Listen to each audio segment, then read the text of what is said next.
When I first started the gym, my traps were tiny. My physique was good, yeah, but my shoulders felt small and bony. I hated putting a barbell on my back because it felt like literal bone on metal. It was horrible. Most of you watching this probably relate to that story. So, that is why I'm going to take you through how I took my trapezius and upper back from being the worst part of my physique to being the best part of my physique. I'm going to condense years of knowledge and experience into this short little video, and I'm also going to show you a secret to how I made them truly shine.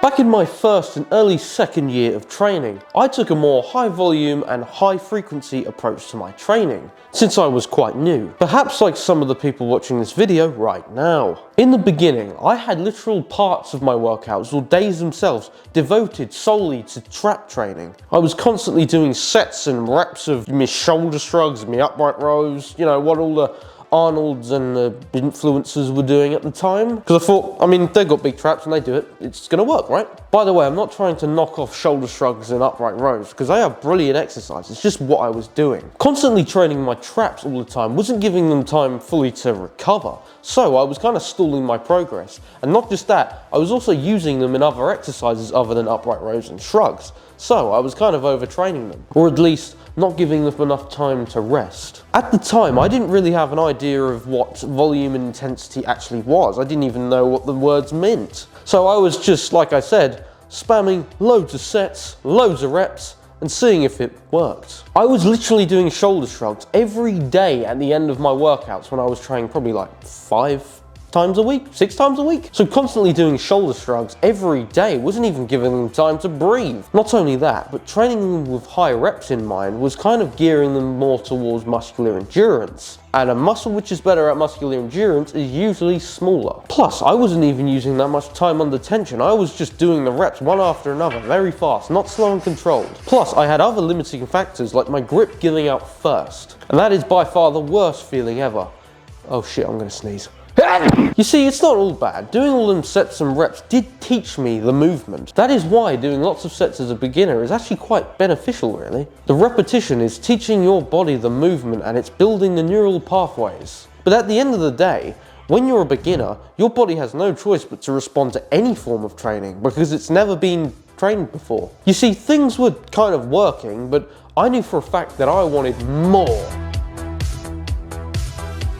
So, this is where things started to change. Instead of doing shoulder shrugs at the end of every workout and doing fast reps and lots of reps, what I did was instead of treating my whole trap as some separate area, I just treated it as part of my back, which it literally is. So what I did was I incorporated face pulls, as this was quite a new exercise to me. So my body had never adapted to that movement before. Not only that, I could use a lot of time under tension. This time I was going nice and slow. I was using weights I could handle and I wasn't doing fast, constant, fast repetitions. I did lengthened partials, which I didn't know at the time, but I was doing them. And at the top of my reps, I was really feeling that contraction and I was holding it and lowering it. I was doing the whole shebang. My total sets were a lot lower, so 3 to 4 instead of like 5 to 6. But the weights were the same or maybe a bit higher, i.e. the intensity being the same or higher. These sets were actually grueling. They were torture, but I loved it. I loved it because I knew it was getting me somewhere. But there was one important thing that I didn't really know was happening at the time. I was training my mid to lower trapezius. See, when I was doing shrugs, I was just thinking about training this part that's visible. It's merely the tip of the iceberg compared to the mid and lower traps, which are a lot bigger and they are more at the bottom. It focused more on scapular elevation, which was about it really. And that was focusing more of the upper traps. And that's the showy bit, but that's not really the biggest part of the trapezius. If there's one thing we all forget, it's how truly large the trapezius muscle actually is. It spans almost half the spine and it's responsible for doing many things, such as scapular elevation, scapular retraction, a bit of scapular depression as well, and also a bit of upwards rotation of the scapula. It's also responsible for a bit of neck extension and a bit of neck pivoting as well. You see, just doing shoulder shrugs wasn't gonna cut it really. Face pulls, on the other hand, weren't just doing shoulder and scapular elevation, but they were also doing scapular retraction and other movements. So I was not just targeting the upper traps, but the mid to lower traps as well. See, all of this started to make my mid to lower traps a lot thicker,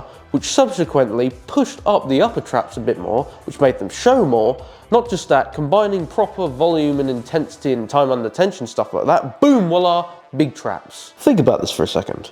Nobody's going to have big, meaty upper traps that show, but then have tiny, small, plateaued mid to lower traps, are they?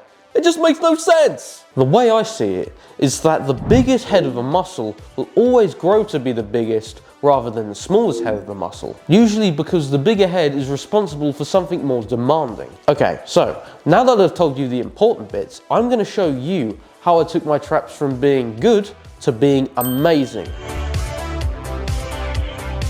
So, I continued doing all my face pulls and training I did before for my traps, but then I had to have life-changing spinal fusion surgery, which then resulted in me having to take a year off of training, which then resulted in me losing a shit ton of mass. It sucked, it was buns. But that's also the reason I have that awesome scar running down my back. If you want to know the full Franklin Fitness lore, you can go watch this video, or you can go watch my reels about my spinal fusion and scoliosis journey.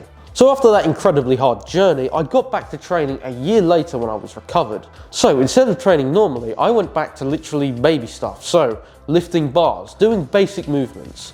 I completely wasn't even thinking about training my traps. Months later, I started doing lat pull downs, and that was it for my back. Lat pull downs and pull-ups were quite friendly for my fused spine, so that's why I stuck to them. But since I had a power rack now, and I didn't have horrible severe scoliosis, I was able to barbell squat. I was never able to do that before, so I was excited. I know what you're thinking, what the hell does barbell squat have to do with traps? But you'll see what I'm talking about. Instead of doing barbell back squats because it put more pressure on my spine, I preferred to do front squats instead. I have quite a short torso and long legs, and it would tip me forward. All I did was I put the bar on my shoulders and I got used to the movements. My shoulders were in a lot of pain at first, but I got used to it and it started to feel buttery smooth. With all my movements, I was not focused on weights and reps at all. I was focused on pure mastery.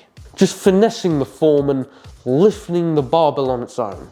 Not only that, I wanted to prioritize form because I did not want to get injured. You know, considering I had that big operation. Each session I started to add small amounts of weights to the barbell, but there was one peculiar thing. Each time I'd have a session, my legs really weren't aching, but something else was. I bet you can just guess what muscle it was. Take a mere guess, a mere gander. It was my traps! Yes, my traps and shoulders were the ones aching after my leg sessions. But each session, as I started to progressively overload more, my traps and shoulders started to be fatigued less, and the fatigue went to my legs, which was what I wanted. But not only did I see leg growth, I saw insane trap growth. Each session I wasn't thinking about my shoulders anymore, and I was able to keep good form and stay upright and focus on my legs. But because of this strength, my traps had to get strong as well, and they just kept growing and growing. I was only increasing the weight by 2.5 kilograms each week, and the sessions were getting a bit more sparse as the intensity was going up. But the more the weights just kept piling on, the more my traps just kept blowing up.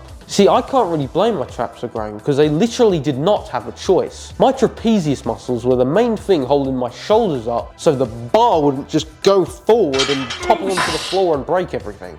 I will say one thing, and that is I did have muscle memory on my side because I lost a lot of muscle and I was gaining it back, but that new exercise just opened a whole new door for me. I'm still doing them to this day. I love the exercise. I was going to swear then, but I didn't. You see, here's the main part of the secret, and you can apply this to other exercises as well for other muscle groups. I call it the weakest link training.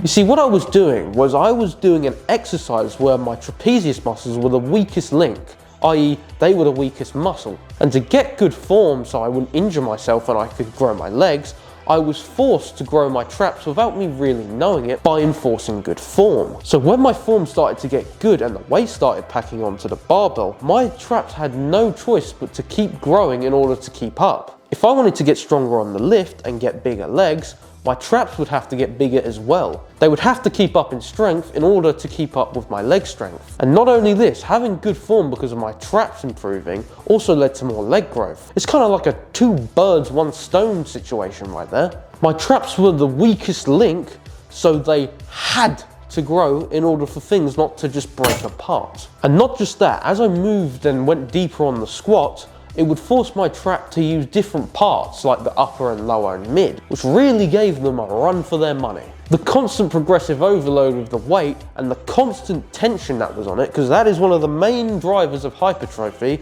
is what made them grow. And as of recent, they also grew a little bit more because I incorporated movements like bent over dumbbell rows. If you do something like front squats or a weakest link exercise, and then you combine that with a regular focused exercise like a face pull or a shoulder shrug, and you incorporate the right intensity and volume, you are gold.